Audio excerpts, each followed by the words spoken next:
అప్పుల బాధలు వెంటాడుతున్నాయా? అయితే 6 జేవిఆర్ వారి జాతిరత్నాలు ధరించండి.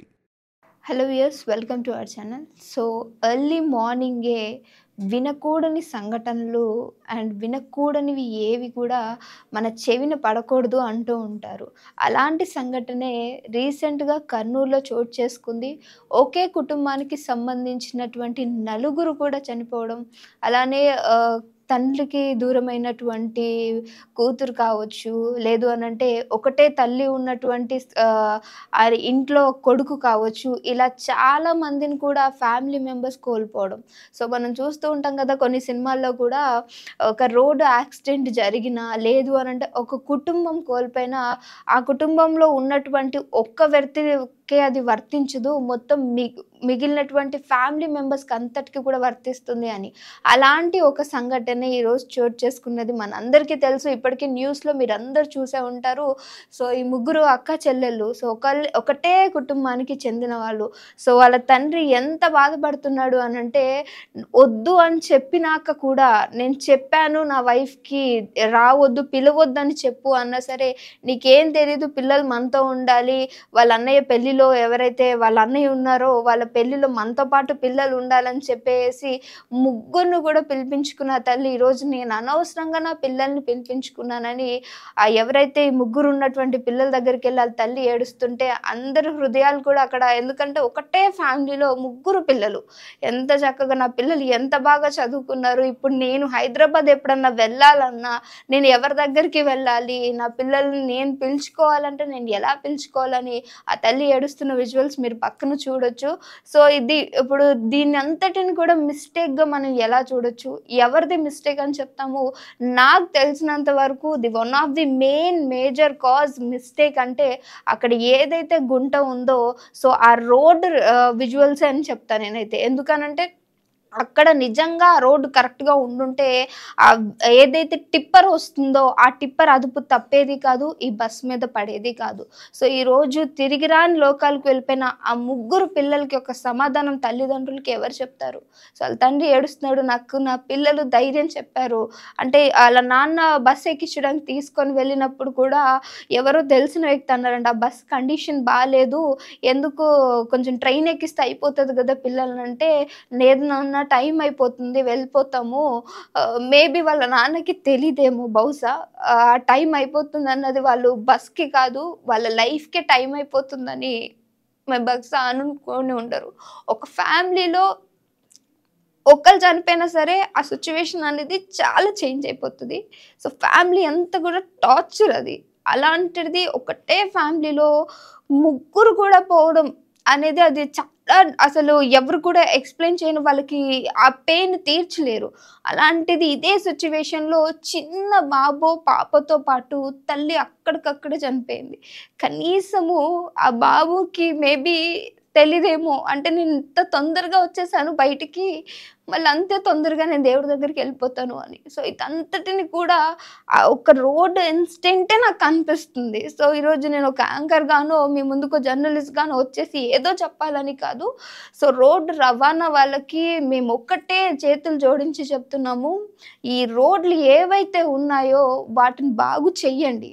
సో ఎందుకనంటే ఏదో చిన్న రాయో లేదంటే ఇంకేదో మేబీ అంటున్నారు, ఆయన ఏదో ఆల్కహాల్ తీసుకున్నాడో అందుకు అదుపు తప్పిందో ఏదన్నా కావచ్చు. ఆ రోడ్ సరిగ్గా ఉంటే ఇలాంటి ప్రమాదాలు జరగవా అని నేను చెప్పలేను, కానీ ఇంతటి డ్యామేజ్ ఫ్యామిలీస్లో అందరూ పోయేంత డ్యామేజ్ అయితే బహుశా జరగదు. ఈరోజు ఆ 24 మంది ఎవరైతే చనిపోయారో వాళ్ళ ఫ్యామిలీస్కి తీరని లోటు ఈ గవర్నమెంటే ఇచ్చిందని చెప్తాను నేను.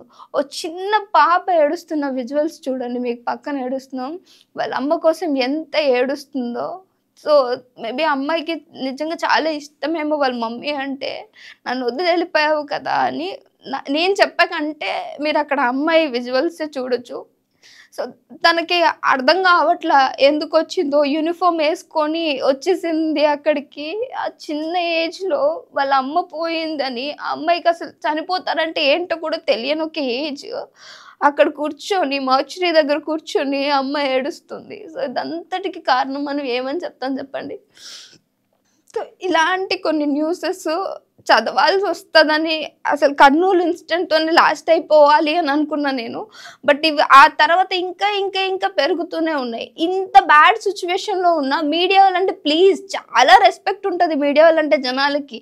మీరు ఆ సిచ్యువేషన్లో కూడా వెళ్ళి వాళ్ళకి మైక్స్ పెట్టి వాళ్ళంతా ఏడుస్తుంటే వాళ్ళని క్వశ్చన్స్ వేసి అంత ఇబ్బంది పెట్టకూడదు. మీకు అంతగా న్యూసెస్ కావాలి అని అంటే వాళ్ళ రిలేటివ్స్ ఇంకెవరో ఉంటారు, వాళ్ళు ఉన్న బాధలో మీరు ఇంకా గుర్తు చేసినట్టే అవుతారు. సో ఎందుకు చెప్పాలనుకుంటున్నానంటే లాస్ట్ టైం జరిగినటువంటి ఆ న్యూస్లో కూడా ఎంత పిచ్చి పిచ్చిగా అంటే మన పైన ఉన్న రెస్పెక్ట్ కూడా మీరే తీర్చేస్తున్నారు. అంటే మొత్తం పోగొట్టేస్తారు. ఇంకా మీడియా వాళ్ళంటే ఇంతే, అసలు అక్కడ సమయం సందర్భం ఏమి ఉండదు, మొత్తం కూడా తీసేస్తారు అని. దయచేసి ఇలాంటి పనులు మీడియా వాళ్ళు చేయకండి. ఎందుకనంటే వాళ్ళకి మన పైన ఒక చిన్న రెస్పెక్ట్ ఉంది, దాన్ని ఉంచండి. ఆల్రెడీ ఇప్పుడు వాళ్ళందరూ బాధల్లోనే ఉంటారు. మార్నింగ్ నుంచి అందరూ చాలా కష్టపడుతున్నారు అక్కడ ఉన్నటువంటి న్యూస్ని జనాలకు చేర్చడానికి. కానీ అది చేర్చే విధంగా ఉండాలి. కానీ అక్కడున్న అంటే బాధితులు ఎవరైతే ఫ్యామిలీ మెంబర్స్ ఉన్నారో వాళ్ళని ఇబ్బంది పెట్టే విధంగా ఉండొద్దు. ఎంతోమంది తల్లిని కోల్పోయిన పిల్లలు, ఆ అమ్మాయికి అయితే 2 అక్క చెల్లెలు ఎవరైతే ఉన్నారో వాళ్ళకి అమ్మ నాన్న ఇద్దరు బాగాలేదని చెప్పి హాస్పిటల్ చూయించుకోవడానికి వెళ్ళిన వాళ్ళు అదే హాస్పిటల్లో డెడ్ బాడీస్గా కనిపిస్తే వాళ్ళు తీసుకునే సిచ్యువేషన్స్ ఆ పిల్లలకి లేదు. సో ఇలాంటివి ఇంకా ఒకటే ఫ్యామిలీకి సంబంధించిన ఈ 3 అక్క చెల్లెలు, అందులో అమ్మాయి ఎవరైతే థర్డ్ అమ్మాయి సెకండ్ అమ్మాయి ఉందో తను MBA చేసి ఒక మంచి ఆర్టిస్ట్, డ్రాయింగ్ కూడా చాలా చక్కగా వేస్తుంది. అంటే ఒక మనిషిని చూస్తే ఎలా ఉన్నారో అలా దించేసి అంత మంచి కెపాసిటీ. ఆ వీడియో కూడా వైరల్ అవుతూ ఉంది బయట. వాళ్ళ అమ్మకి బర్త్డే గిఫ్ట్గా అమ్మాయి వాళ్ళ మమ్మీ డ్రాయింగే చేసిచ్చి, సో ఆ తల్లికి నిజంగా తీరని లోటుని చేకూర్చిందని చెప్తాను నేను. సో ఎంతోమంది సో వాళ్ళ మరిది చనిపోయాడని, వదిన నాకు బిడ్డలు లేరు, నాకు అన్న తమ్ముళ్ళు లేరు, నా మరిదినే నేను కొడుకుగా అనుకున్నానని వాళ్ళ వదిన కూడా ఏడుస్తున్నటువంటి ఆ సిచ్యువేషన్ కూడా నిజంగా ఈరోజు ప్రతి ఒక్కరు హృదయాన్ని కదిలిస్తుంది. సో దయచేసి బయటకు వెళ్తున్నప్పుడు సేఫ్గా ఉండండి. ఎందుకంటే ప్రమాదం అనేది ఏ చోట నుంచి మనకి ఎలా వస్తుందో చెప్పలేం. మనం బస్సులో వెళ్ళినా, కార్లో వెళ్ళి ఏ విధంగా వెళ్ళినా, మనం నడుచుకుంటూ వెళ్ళినా, ఇంట్లో ఉన్నా సరే ఎలా వస్తుంది అనేది మనం చెప్పలేం. ఉన్న రోజులు హ్యాపీగా ఉండండి. ఇలాంటివి జరగకుండా ఉండాలంటే కొన్ని మన ప్రభుత్వాలు కూడా కేర్ తీసుకోవాలి. నిజంగానే వీళ్ళందరూ అంటున్నట్టు ఈ ఫ్రీ బస్ ఏదైతే ఉందో దాన్ని తీసేయాలి. ఎందుకనంటే ఆ ఫ్రీ బస్ అని చెప్పేసి జనాలు అంటే గవర్నమెంట్ని క్వశ్చన్ చేసే అంత మనకి లేకపోయినప్పటికీ బట్ ఎస్ వాళ్ళు రేస్ చేసిన క్వశ్చన్ వాల్యుబులే. దీనివల్లనే బస్సులో రద్దీ ఎక్కువ అవడం ఇలాంటివి జరగడం కూడా జరుగుతూ ఉంది. సో బస్సులో కొంచెమే రద్దీ ఉండుంటే ఈరోజు ప్రమాదం కొంతమేరకు ఉండేదేమో, ఇంత ప్రాణ నష్టం ఉండకపోతుండే. సో దయచేసి ఇలాంటివి జరగకుండా ఉండాలంటే గవర్నమెంట్ ప్లీజ్ మీరు దీనిపైన కేర్ తీసుకోవాలి. సో ఇలాంటి విషయాలపైన మీరేమనుకుంటున్నారు అనేది డెఫినెట్గా కింద కామెంట్ చేయండి.